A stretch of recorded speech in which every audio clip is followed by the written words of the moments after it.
Welcome back to the Life of Tash. I'm Tash. Today we're diving into a topic that is so deeply aligned with the work that we do here. The path of surrender as a gateway to profound healing and authentic power.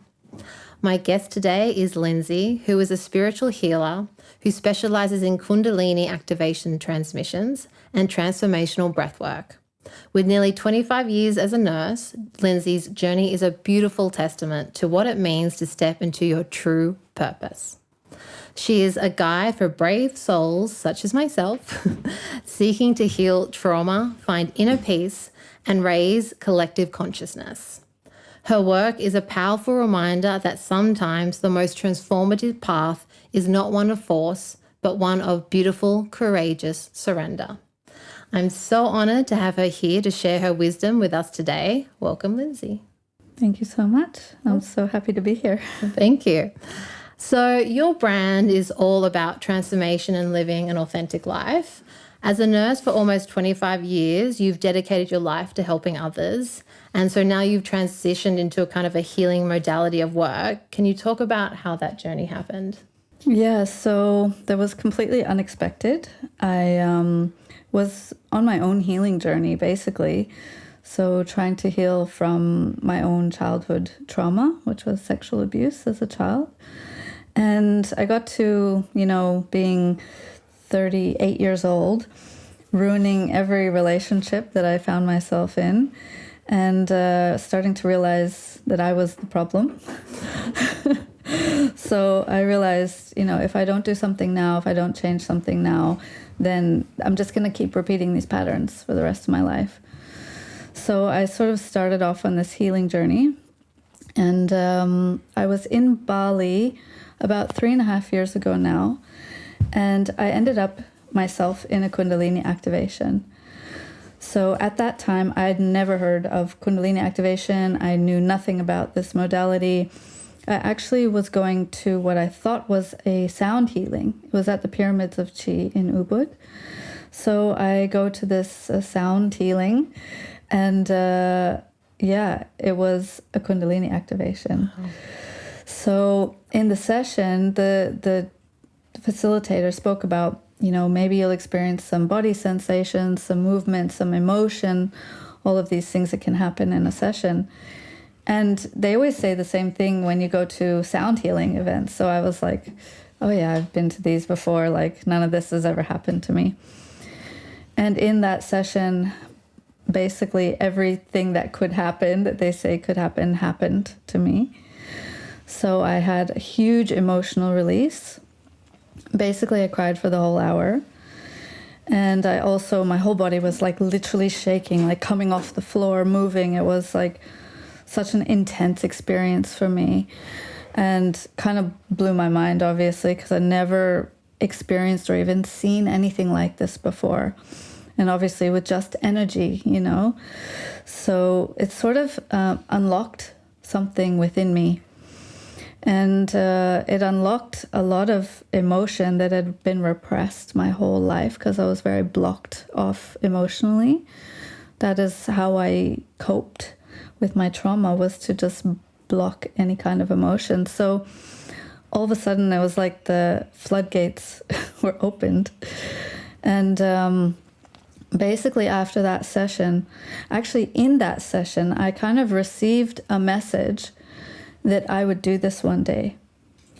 But at the time I thought that I just had some crazy thought or idea, like of course I'm never going to do this, But I remembered having this kind of idea in the session, which now I believe was like a message. But at the time, I had no idea. So after that, basically, it triggered a spiritual awakening. When during the sound healing did you realize it wasn't a sound healing? So basically, as soon as it started, as you will know, as you experience, my whole body went like on fire from the inside. Like I just heated up immediately from the inside. And then I started having these like twitching, movements of my body. And I could feel the facilitator coming close to me, even though, I had my eyes closed and there's music playing. it's like my whole body could feel that she's coming close, obviously energy. And the more close she got, the more my body started to move. And then I remember she touched the tips of my toes with her fingers, and my whole body just went into like full convulsions. Basically I felt like I was like lifted up off the floor.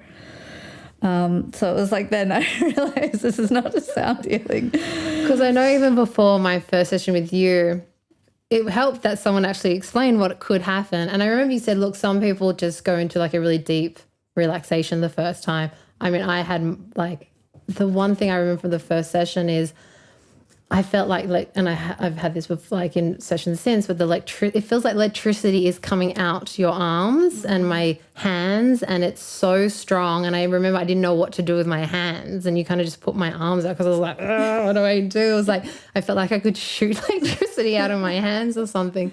But I could imagine if you weren't expecting anything like that, it would be like, because I liken it to being, because I've done mushroom journeys with my therapist and things like that, and other types of kind of like help journeys, and I liken it to that, but you're not on anything. And I think that's what makes it so incredible, is that you can enter the same deep layers without being on anything. Yeah.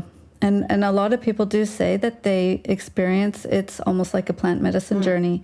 They go so deep, and they have visions and past lives, and they're like, and I'm sober. Yeah. Like, how does that happen?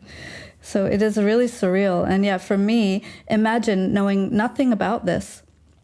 Like, at least people, when they come to the sessions, they kind of know what they're coming to, right? So yeah, imagine just thinking, oh, this is like a nice sound healing, relaxing sort of experience.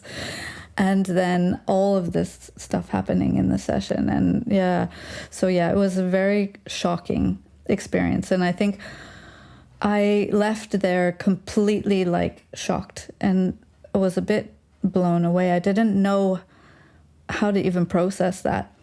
So yeah, it was a very intense and interesting experience for me. And were you still nursing at this time? Yes. So yeah, back then I was sort of doing contract nursing. So I was working like a 6-month contract. I was up in Lismore at the time, just before. So it was during COVID as well, actually. And as soon as the borders opened, I flew to Thailand for 4 months and then Bali for 2 months. And I was sort of on this kind of journey of healing and trying all these different modalities, going to sound healings and meditations and yoga and all that, as Chinese medicine, like literally trying everything. So yeah, I think I'd heard somebody talk about Kundalini activation, but I didn't know anything about it. And then when I went to book a session at the Pyramids of Chi, it came up and I clicked on it, and there was one ticket for the next day, and I just randomly bought it. So it's like somehow, my soul sort of knew that I had to go. But yeah, very, very surreal experience. And what was this kind of transition like? I can imagine that nursing is more of a like structured and controlled environment. Like I would assume it's a very different kind of energy to work with. Like, how was that transition to go from like that kind of environment into like becoming what you are now? Nursing wise, I was very lucky to come back to a job that was amazing, the best nursing job I ever had. And I was working in a role that was very autonomous. I had a lovely team that were super supportive. I had an amazing boss. My boss allowed me to start working as a counselor, even though I did a little bit of training and stuff. Obviously, I was a mental health nurse for like many, many years. So I was already kind of doing counseling, but I kind of took more of a counseling role working with people with methamphetamine misuse issues. So I actually loved this job a lot. But the more that I was diving into the energy work, the less aligned that nursing started to feel. So obviously we're, prescribing medication and different antipsychotics and antidepressants and all these sort of medications, which, was feeling less like the way to go for me. And obviously seeing the transformation and the changes that could happen with this kind of work, energy work, I was like, these people would benefit so much more from, maybe getting some energy work or some breath work or more holistic, different alternative kind of therapies. And so it was just, I was feeling a little bit torn. And then, so a year after the first activation I received, I got invited to come do the facilitator training, to be a facilitator. And at that point, I was already starting to feel like very drawn to doing that work. And that message I received in that first session, it stuck with me. And once I became a facilitator, and I started doing sessions like almost immediately as soon as I finished the training. And then I was trying to manage both, obviously. So I was working, 5 days a week nursing. Then I was doing all the energy work in the evenings or on weekends. And trying to manage the two became very difficult. Especially I started getting busier and busier and busier. And so eventually I knew I'm going to have to make a decision. But also, as soon as I did the facilitator training, I was like, okay, I want to start thinking about shifting out of nursing. Like, I just knew that eventually it was going to have to go. I guess it's both healing work. Mm-hmm. And so I think you have the aspect of not only are you double up as healing, and that's a lot of energy, mm-hmm. but also I guess one of the modalities wasn't aligning to you anymore. It was I was feeling very torn. Yeah. And also knowing I can't do both. Mm. And I felt like at that point, like source or spirit, God, the universe was telling me, you have to make a choice. Yeah. But it was actually really hard for me to leave nursing because it's all I've ever known. And there was an element that I loved. I actually loved the counseling part. And it was such a great job. And great people, and so it was like, oh, do I have to? Do I have to make the decision? But at the same time, there was this like longing in me to also jump more into this energy work full time because, I realized this is my passion, and I started to really fully believe this is my purpose in this life, is to work with people in this modality. Yeah, and definitely. So when I decided to leave nursing, I decided I'm going to move to Bali. And I just packed up everything and put it in storage, and I moved to Ubud. And I always thought, I want to live in Bali. This is like my dream come true. And like, Ubud is like my place. I'm going to live here. I'm going to base myself here, And actually I stayed 4 months in Bali. Those 4 months were like super challenging. And I went through, I think on this path, you go through like many deaths and rebirths and ego deaths. And I really went through a very difficult time. Actually, the whole 4 months I was in Bali, I felt really lost. And I felt really sad and alone. I felt really isolated. Even though I had kind of a community of, people that I met there, people in similar sort of lifestyles. But I just felt alone. And then I went through a lot of sickness. So I started getting ill with all these random illnesses, which I didn't really know what was going on. I put it down to perimenopause or menopause, which is our go-to these days. Everything is perimenopause or menopause. And also, I thought maybe mold poisoning because it rained for 3 months straight when I moved to Bali, which was also challenging. And I still don't know, actually. My body, I don't know if it was just literally going through an initiation. Or like an upgrade.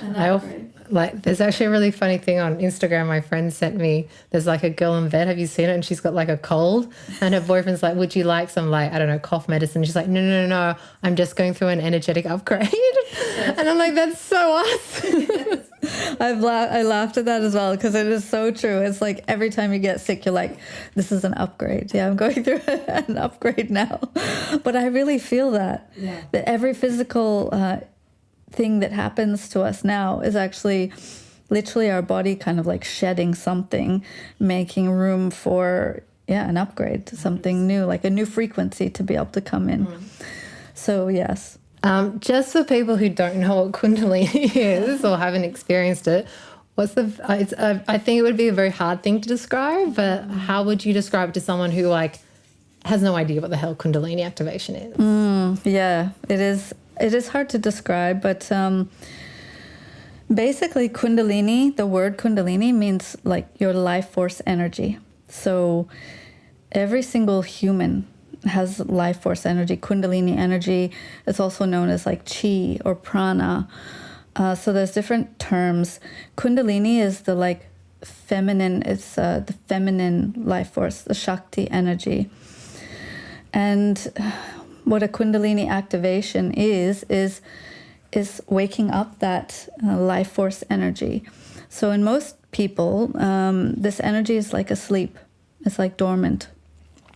So they say it's coiled up in our root chakra, our base, in the base of our spine, sort of like a serpent. It's sort of depicted as a snake curled up asleep.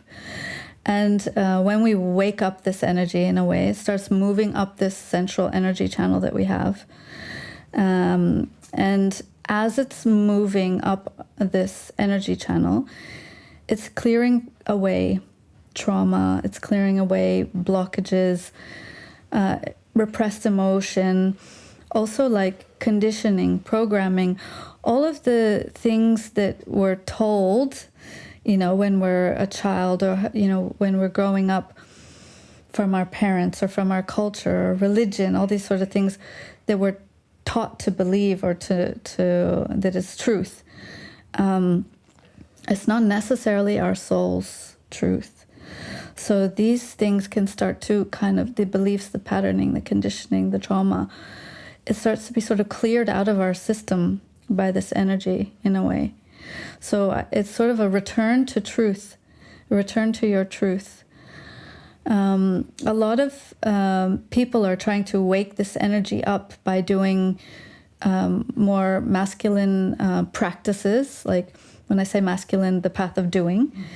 So through like Kundalini yoga or Tai Chi or meditation in a way, or breath work to try and get the energy to move. Because we know that when this energy is flowing in our system, we're tapping into universal consciousness, the oneness of everything, more love, more peace, more compassion, more clarity, more knowing. So it's like, it's an expansion of consciousness, and it's also a clearing away of that which is not serving you. So for me, it's been an evolving journey with Kundalini energy. And these days, I sometimes call it just life force energy, because I think Kundalini doesn't really even encompass really what's happening in a session. The sessions are so much more kind of evolved in a way. And I've been, saying a lot of time lately, it's like a soul remembrance. It's like your soul is able to remember who you truly are, like who your soul is in a way. Yeah. And like, could you describe what a session looks like? Like you facilitate a session, someone turns up, what would that kind of like look like? Yeah, so usually I explain a little bit about the session to the person and have a chat with them first and ask if they have any questions.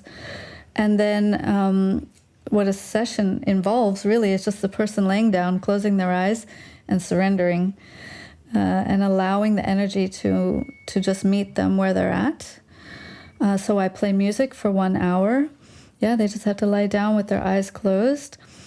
And a whole range of things can happen, as you know. It's quite a mystical experience, actually. And it's a little bit beyond, actually, explanation. So it involves being able to, get out of your thinking mind and really just trying to have no expectations, and just surrendering in trust that the energy is just going to meet you where you're at and bring you what you need on the day. And a range of things can happen. So do you want me to go into what can happen in the session? Yeah. Okay, so as you mentioned before, at the very least, you drop into this sort of deep meditative state. So I find it's like we create an energetic field. And in the field, it really takes you into this deep state of consciousness. It's an energetic field. People ask me, is it hypnosis? But I'm not hypnotizing you. So it's literally the energy bringing you into this space. I feel like we're creating a portal in a way, and I've been saying this lately, it's like a portal to the divine, literally, where we're opening up this portal and we're asking for energy in alignment with unconditional love to come through for the client's greater good and for their healing. So there's a lot that I do in terms of setting up for the session and setting up the space in terms of protection, but it all happens in the spiritual realm, of course. So I protect the space before we start, and I ask my guides to help me only bring in energy in alignment with unconditional love and to protect me, protect the client. And in that, basically what happens is the person experiences whatever they need to experience or whatever's they're meant to experience in that session alone. And each session's very different. Everybody experiences each session very, very differently. But so you might just drop into this deep meditative state. So people who say, like, I can't sit still for an hour will be shocked, because an hour will pass and they won't have moved, like, not at all, and they're like, whoa, I can never lay still like that on my back with my eyes closed for an hour and not move. So people are often very shocked that they can even just drop into this deep state. And for some people, that's beautiful, to be able to just have this peace for an hour where they're in a deep meditative state and their mind's not overthinking. And in some people, they may be still, but they're experiencing a lot of sensations in the body. So energy can manifest in many different ways. It can manifest in temperature changes, hot or cold. So you can go like really, really hot, or freezing cold, even though it's like a really warm day. This is the energy manifesting in different ways. Maybe you're feeling like tingling, or like you said, electricity, almost like a lot of people experience this in the arms and the hands, where you feel like almost your hands are like electric bolts are going to come out. And and also sometimes pain. People experience pain. So if the energy is working on a physical aspect of the body, an injury, or even like a past life injury, a lot of people experience pain in this part of the body. And it's all temporary, obviously. It will pass. So, and it's usually not excruciating pain that you can't stand, but it sometimes is quite intense pain. Sometimes pressure. Sometimes people feel like they're like stuck to the ground, like they can't really move. It's like this heaviness, like a weight. And then other times people experience this like floating feeling, like they're levitating off the ground. So also sexual energy is very common, because this is life force energy, which is actually sexual energy. So people will sometimes have like orgasms, or even just like real sensual experiences in the session as the energy is sort of rising. All kinds of sensations are happening and are all normal. And then at times, if the energy is really high in the body starts to move by itself. So as I was saying in my session, like my body started shaking uncontrollably.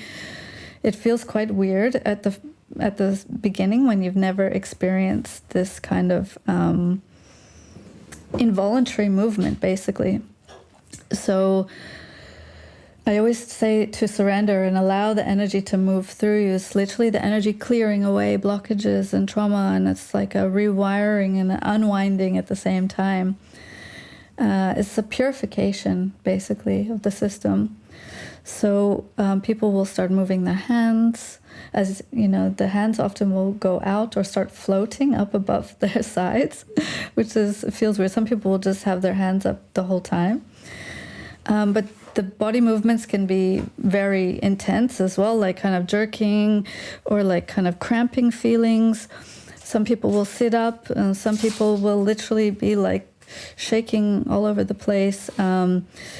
Yeah, but it's all very normal. Some people even stand up and dance, or some people do yoga poses or stand on their heads, and it's just the energy moving them to do different things.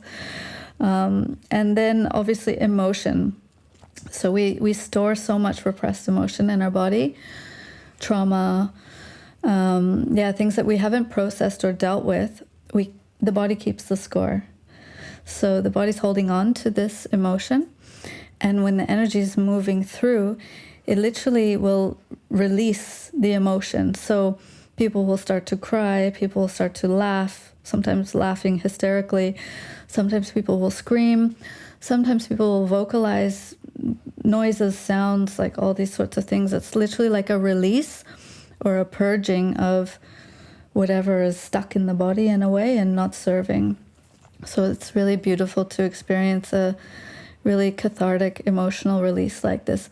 And there's not usually a story attached. It's usually just the body just letting go, which is really beautiful. You don't have to revisit or relive trauma.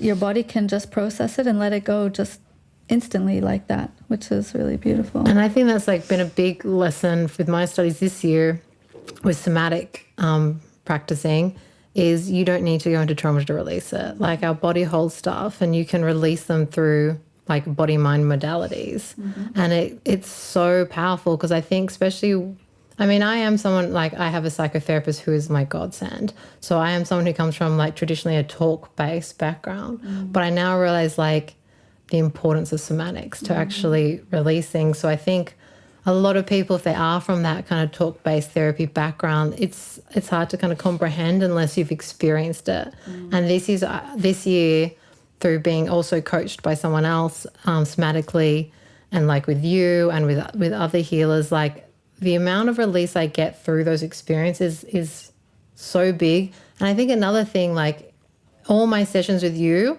I've had different experiences. And that's the same with my plant medicine journeys. They've all been completely different.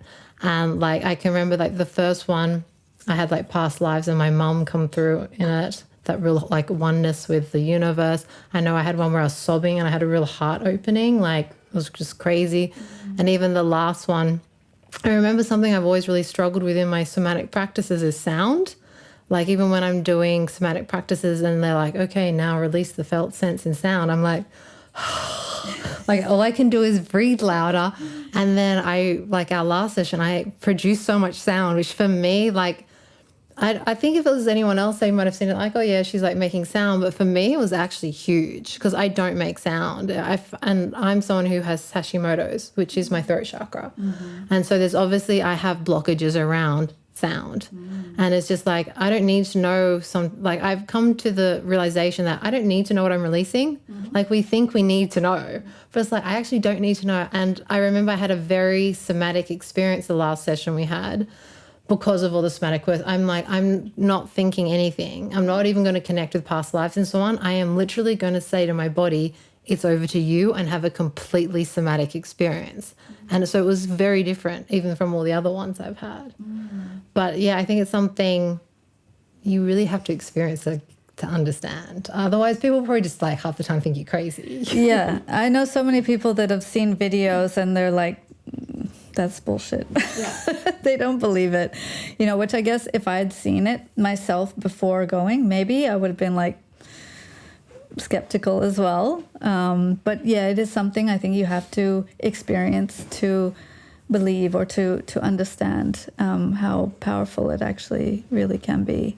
As the facilitator, what are you kind of going through or feeling, or like how would you describe what your experience is of a session? So actually for me, like it's been obviously a journey of learning to facilitate. And for me, it's also a journey of surrender. So being a facilitator is actually not doing anything. As weird as that sounds, the more that I can let go of any kind of ideas in my mind of how it should go, how it should look, what should happen, what should I be doing, actually the better it is. So the more I surrender, the more that I just allow myself to be the channel, the more powerful the sessions have become. And before, I remember when I first started, after a session, I'd be like exhausted. I would like literally crash and have zero energy, and I was really physically affected. And my teacher, she said to me, you're using your own energy because you're wanting an outcome. I was invested in people having an experience, and it was really important to me that people didn't feel like they've been scammed or something, which some people come and they don't have an experience, and that's just because maybe they're not ready for it. But accepting that was hard. So I used to really put a lot of my own energy into the sessions. These days, basically, I'm just turning on the music and I'm completely surrendering myself, my body, to be used as a conduit for the divine or for Source, God, the universe, to use me basically to be of service to help the people that I'm working with. So I've had to just let go of my own ego, and when I'm doing sessions, I'm like clairsentient. So I actually feel what people are feeling emotion-wise. So I can kind of tap into their emotional states and feel sometimes whatever they're experiencing. But I'm also getting better at really my boundaries in terms of really just not taking on the clients anything, and just literally kind of being present. So it's been, a journey for me, but more and more I'm just becoming an empty vessel, which sounds kind of weird. But it also, as like what you said about, because I understand this, you want an outcome for people, and we're kind of taught the opposite. Like the more you do and the more I can think and the more I can do for this person, the better the outcome. And it's actually the opposite is true. And it's the space holding at the end of the day is where transformation happens. Yeah. And I've even noticed that myself, like the more I can space hold, the better someone's session is. Mm-hmm. Without me trying to like, and to also trust the process that I'm doing with them and to trust their wisdom. Yes. Because at the end of the day, we can all heal ourselves. We just need to have a safe space to allow that to happen. I don't need to force someone's healing. If I'm safely space holding for someone, I need to trust that it will happen. Exactly. And so I think that is a big realization, especially when you're someone who's facilitating and space holding. And again, like early in my work, even I had a lot of energy depletion. I got very sick the first few years into pro-doming, and it was because I was using so much of my energy. I didn't have my energetic boundaries. And I remember my first plant medicine journey I had a vision of vampires sucking the blood out of my veins, and it was my clients. Wow. And it's because I was letting my energy go. And I got so sick. I had to take I think 2 or 3 months or even more off work. Wow.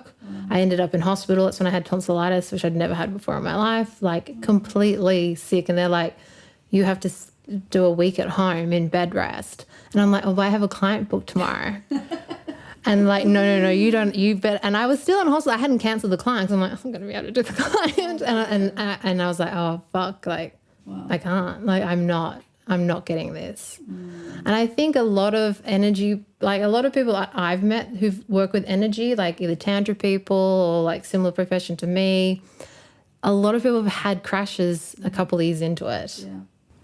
I think it's kind of part of the process, unfortunately, that you have to go through to understand your own boundaries. And it's it's kind of an important lesson, I think, that you kind of have to learn. And it's something that people can tell you all of this stuff in theory, but really it's not until that you're actually, practicing it and stuff that you have to kind of learn for yourself. Yeah, I completely agree, because even if you talk to someone, until you experience it, you won't understand. I want to ask you, current day society, we live in a very toxic culture at the moment. How do you incorporate a spiritual life while living in this so-called toxic culture? Yeah, to be honest, lately I feel more in my spiritual life than I do in this 3D kind of earth, what's happening. I guess I kind of live between the two worlds in a way. But I guess I would say that I feel like I'm sort of in a little bubble that I've kind of created for myself. I still connect to what's going on. Actually, what's going on at the moment breaks my heart at times if I really connect to it. The whole Gaza situation and all that, I really feel it viscerally in my body. And for a long time, I just wanted to completely block it and shut it off and just ignore it. But now I really feel that it's important to actually give my energy to helping to heal the collective. As I was saying, as light workers or people doing this kind of work, I think it's really important that we are trying to raise the frequency, there's this whole idea of a new earth, and that this timeline is kind of collapsing, which is what's happening with the planet, with all these horrible things happening. It's like we're going through a collective dark night of the soul, in a way, and eventually we're going to come through this and a new earth is going to be birthed. There's this whole idea. But for me, and it's this really cliche thing of trying to be the change that you wish to see, holding my own frequency. So holding my frequency high all the time to not get caught into lower vibrational behavior or frequencies, because even just as one person, we really have a lot of power to affect other people, by remaining with my heart really open, remaining in, a love frequency with peace, with compassion, that's rippling out and actually impacting other people, everyone I come across, And if we're all doing this, then collectively it is making a difference. So this is the kind of, theory that I have, is that we are all making a difference, and we can all make a difference, even if we don't feel like we're making a huge difference on the planet and the world. But just doing what you can do, and keeping your heart open, not letting things close you, and your heart close, and getting caught up in fear and all of the lower frequency sort of energies that are happening at the moment. Yeah, it's very hard. I remember I was even walking past one of the protests in the city a couple of weeks ago, and I just started crying. And I think when you're someone who does a lot of work with energy and stuff, you just feel so much. Yeah. Just to come to the end of the podcast today, I wanted to ask you, what's a practice or a piece of advice you could give people at home to start their own healing journey today? Actually, being present, being in the moment, and appreciating, having gratitude for what you have right now, where you are right now. I think that's actually probably the most important thing that you can do. Not being caught up in what's going to happen, not being caught up in what happened, those things that we can't change, we have no control over. All we have is the now. So literally just, being present and having gratitude. Beautiful. Highest vibration there is, gratitude. Well, I'm very grateful for you coming on today. Thanks for coming. And for everyone at home, stay kinky.